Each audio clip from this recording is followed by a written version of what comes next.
All right, so here we go again. This is an interesting one. I'm looking forward to this project.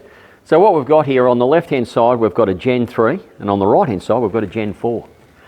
And what I'm going to be doing here is both engines have come in to be fully overhauled. So they're both going to go be torn down right to the crankshaft. So we'll be getting the crank out, which means the entire engine's going to be split and pulled apart. Every single component's coming off. And what we'll be able to do is do a direct comparison between a 3300 Gen 3 and a 3300 Gen 4. So as we tear them down, we'll be able to make direct comparisons. Now my gut feeling is that both the engines are virtually the same. Same bore and stroke, same crank, same center distance. A lot of the parts are interchangeable. But this engine has already had the upgrade and the crank done. It's had an accident, so we're going to pull it apart and do a full bulk strip on it. So it'll be very interesting to compare the cranks. I'm pretty confident that I've already had these apart before, top end, so I already know a lot of the components are the same. Rods, pistons, the crankshaft I'm going to tip is the same, but we'll have a really close look at how the flywheel attaches and a few other things. The sump I can already see on this Gen 3 here is identical to the one there on the Gen 4 with the cast intake runners spider. And the same there. So we'll be able to confirm that later. Obviously the back plate here and the back plate, oops, microphone snagged. And the back plate here, this one's cast, where this one's machined from billet. But I suspect they might be very similar, even though it's got a different alternator setup. Obviously the big difference is the cylinder heads and the cylinders being an all cast aluminium Nickel coated, so no steel liner in there. Literally they are running on the aluminium with only Nickel separating the piston from the aluminium bore. Now the aluminium bore of course is soft. As soon as that Nickel were to fail, it'd be catastrophic. The piston wouldn't last 3 seconds. But while the Nickel's intact I should say, it's very hard. Even though it's very thin, it's very hard, and everything's good. Now, of course, on the Gen 3, we have an all-steel cylinder, which is traditional aircraft construction. And that's very hearty, although a bit heavier and harder to manufacture. Start stripping the Gen 4 down and be able to make comparisons on the way. Already we can make some comparisons. There are differences that I've already noted. Obviously, the rocker box, the way the rockers are retained is there's a pin, a much smaller pin, 10mm, that goes through the rocker arms as you'd expect. But unlike the earlier Jabirus, Gen 1, 2 and 3, they have a bolt there which catches a scallop which stops the pin from wandering, and there's an O-ring in each end of the rocker pin bore. Now they don't do it like this on here. There is actually no keeper or scallop in the rocker pin. The pin simply goes through, sits well inboard, and there's a as you can see, a plug at each end. One there, a tapered plug, and they've got Loctite on them, and that's how they seal. And then the pin can just float around. Now also, as we dig deeper, you're going to see that once the pin's out, that these rocker arms have actually got needle rollers in there. There's a mechanical bearing in there, so they're not relying on a bronze bushing like they do on the Gen 1, 2 and 3 engines. There's actually a mechanical needle roller in there, which is nice. The rocker arms are otherwise the same as the Gen 3 with their forged. So yes, it's a different setup there, and that pin there is 10mm. It's thinner to allow for the girth or the outside diameter of the mechanical needle bearing. Whereas on the Gen 3, there's on the Gen 3, as you can see, the rocker arms are the same. Or at least to the eye they are. I'm pretty sure they will be the same. But the pin, as you can see, it's exposed there. There's an O-ring in there, in that bore, and there's another O-ring in that bore as well. And it's that screw there that catches a scallop, a little half moon, that stops the pin from floating out. So now that that's removed, you could knock that pin out. And if you knock that pin out, you'll see on that rocker arm there's just a bronze bush, and they tend to wear. So the needle bearing is a better idea. And of course the rocker covers are completely different. There's a rocker cover off a Gen 3 and here's a rocker cover off the Gen 4. Significantly different, right?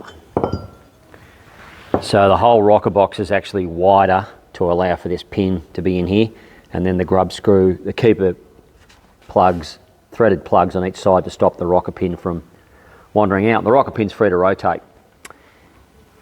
Anyway, so this will be an interesting exercise. On the back of the engine's pretty much the same. The alternator structure's different. The casting here, they've moulded the, cast the rocker box, sorry, not rocker box, the distributor pedestals.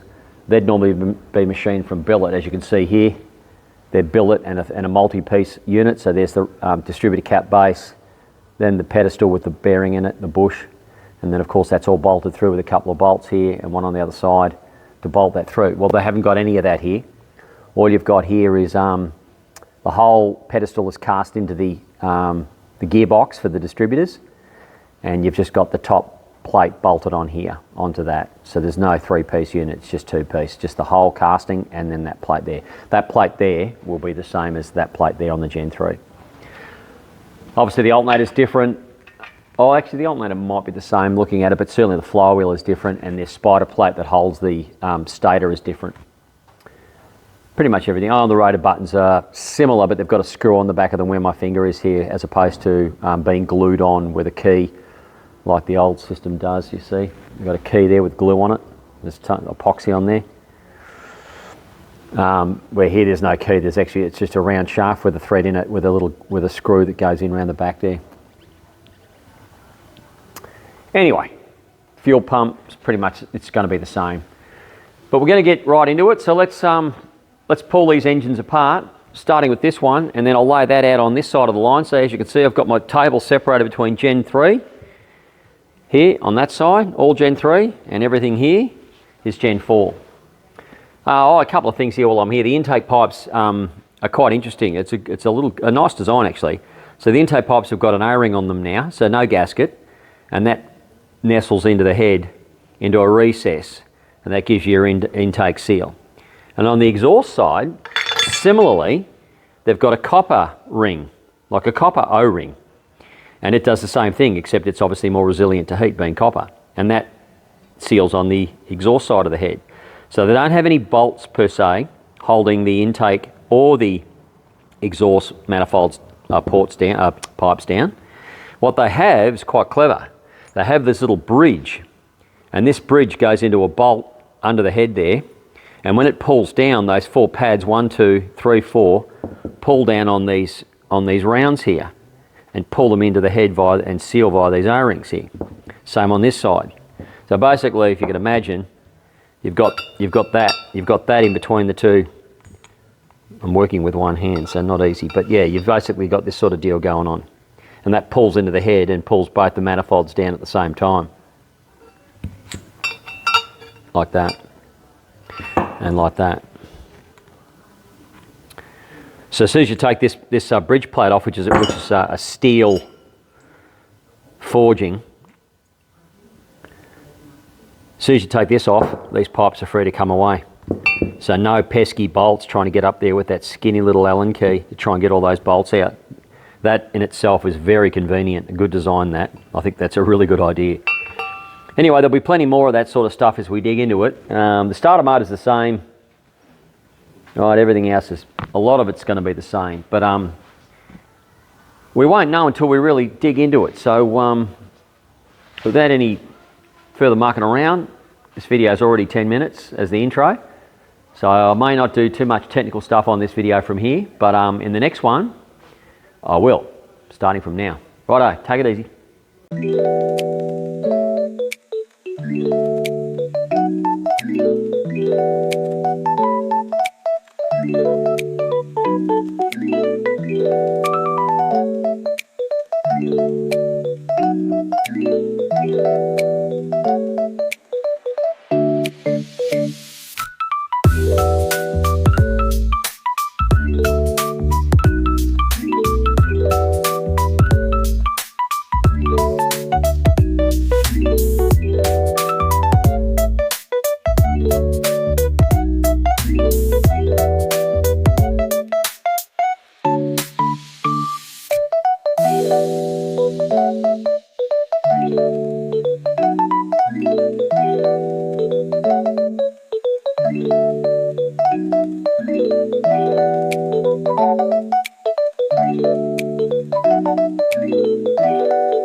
Right, so we're battling along here. We've got this Gen 4, as you've seen on the time lapse, completely stripped. Well, the top end completely stripped down.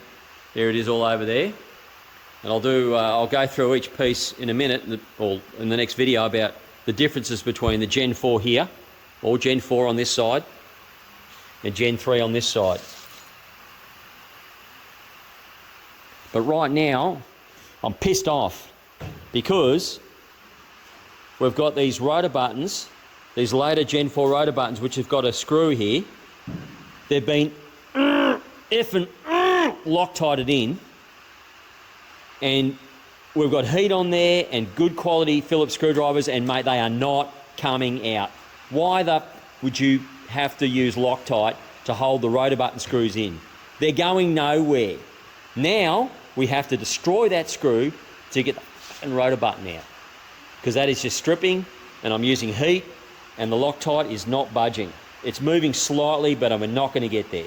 So our only chance now is to cut a slot through there and use a good quality flat blade screwdriver.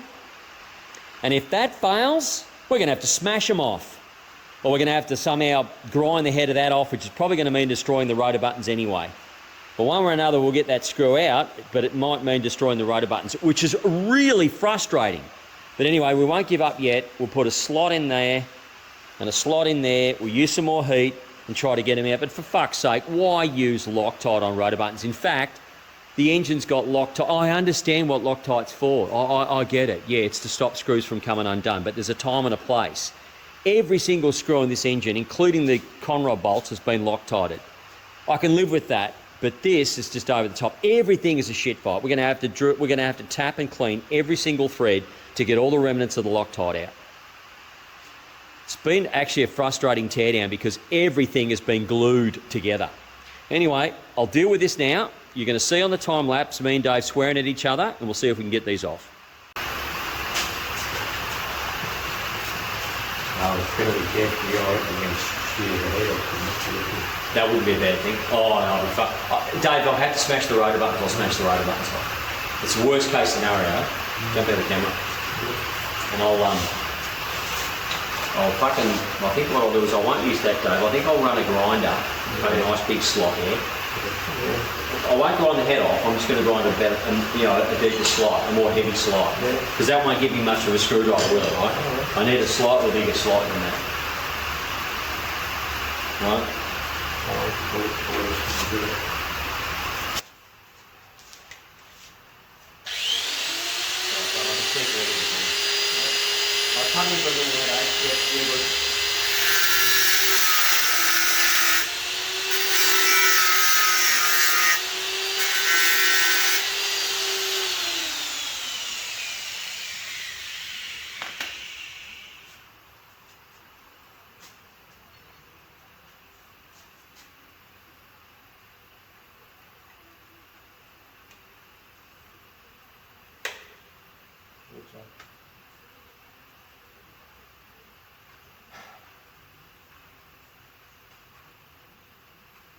No, you might as well cut it. The rotor button's gone, Dave. Yeah. I'm fucked. I'm saying that, it's going to do.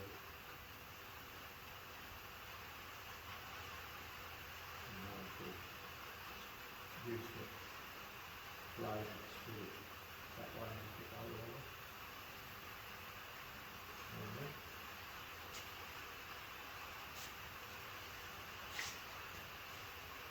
That's the other way you're going to do it. Without them to get into anything. I'll just get a chisel and maybe crack it. Smash it, yeah. Well, if you hit it this way, it's probably good. Yeah. I can't get deep into the grind, I'll end up touching that. Yeah, I know, that's what I mean. Let's see.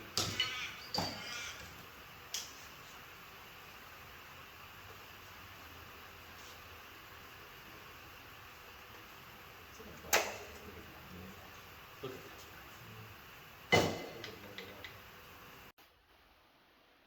All right, I think actually that was a normal video before. You would have caught all that. I just want to talk very briefly. Now, they've used Loctite on these screws, and you saw what we did. We cut a little slit in there so we get a heavy screwdriver on there. As soon as I put the heavy screwdriver on there, and then, by the way, these are hot. In fact, so hot that I've almost burnt it there a little bit. But this whole shaft is still hot, right? So I cut a slit in here and I put the screwdriver on it, and the head of the screw just split in two, just sheared straight off. Now, just imagine if this was on your aeroplane right now, Dave. Just imagine if this was on your aeroplane right now, and all you needed to do was do a service on your distributor caps and rotor buttons, and because some body has put, geez, I want to swear, has put Loctite on these screws, you've now got to overhaul the entire accessory section. Just imagine if this engine was on your plane now and you'd sheared the head of that bolt off because somebody used Loctite, and now what are you up against? How are you going to get that out now? How are you going to fix that? And this is on the aeroplane still. It's not going to be too bad for us because we can break this, we're screwed. There's no way we can get that screw out, and I'm going to suggest it's not only Loctited in the thread, it's also Loctite in the rotor button. See, it's got a fair bit of girth there. So we're going to have to split this rotor button, toss that. There's money down the gurgler unnecessarily. Brand new rotor button, that's gone. So I'm just going to split the rotor button, smash it off, and then we're still going to get that screw out.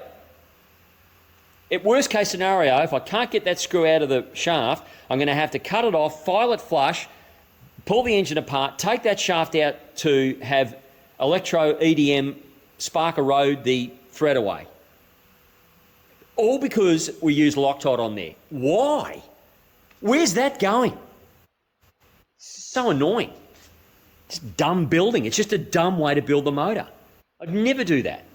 Anyway, so we're going to probably end up breaking this one off too. It doesn't matter anyway. And we're going to split this rotor button now, effectively destroy it, just to get access to the last remnants of, stem of the shank of the remainder of the screw, the bolt screw, and hopefully we can heat the crap out of that. With the rotor button gone, we can heat the crap out of that and hopefully soften the Loctite to get it out. If not, as I said, I've got to cut it flush, grind it so I can pull the entire assembly apart. There's a shoulder there, so all that will slide off the shaft and the gear will come out, and then I'll send it off for EDM and have the remnants of the screw EDM spark removed.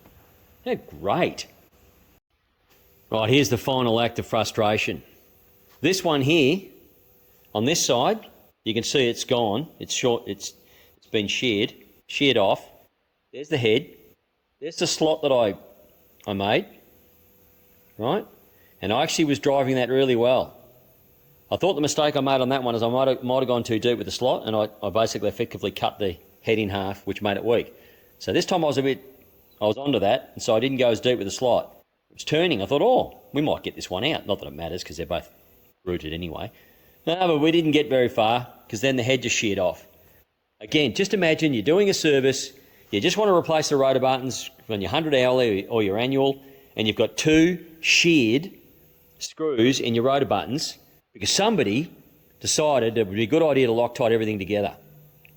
Now this engine has just come from Jabiru. This engine's had a prop strike recently, and we're taking care of it. But this engine's just come from Jabiru with a crankshaft replacement. Now, I'm not going to bag Jabiru, but the fact of the matter is this engine's come from Jabiru. Someone built it here and threw Loctite right through the whole engine. Now, I want you to imagine out there, you've got a Gen 4, just see if you can get your rotor buttons off next time you go to do a service. You might want to check it now. Because I've been around engines for 30, 40 years, and I'm telling you now, there's nothing I could have done to save those screws. Nothing whatsoever. So right now, just imagine this engine's on your aeroplane, your Jabiru 230 or whatever it is, and you've got a Gen 4 6-cylinder or 4-cylinder, and you want to change your rotor buttons, and now you've got two broken screws and you can't get them off. What are you going to do? You're fucked, aren't you? Right? You've got to smash these off for a start, grind them off, pull the accessories out, get that screw out. How are you going to do that? We're going to have to spark erode it or come up with some sexy TIG welding method. I'm not going to bother with that. So all I'm going to do now is smash these rotor buttons off, right? I'm then going to very carefully file and grind the remnants of the screw down. That's if I can't grab it and get it off, which I'm not going to be able to. I might try and weld something to it, Dave. But if I can't get those threads out, it's off to the sparker. Got to be EDM spark eroded out. And that's going to take at least a week of downtime to get that done. Jeez Christ.